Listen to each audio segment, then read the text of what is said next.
大啲火先可以救翻我哋嗰座。而家我哋嗰座最尾仲燒緊㗎。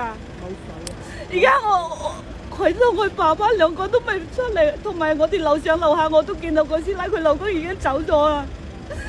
我們這個樓買了有20多年了，就說全部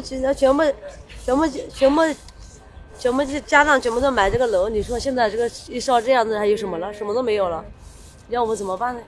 現在想死的心情都有，看到這樣子也幫不了手，有什麼辦法呢？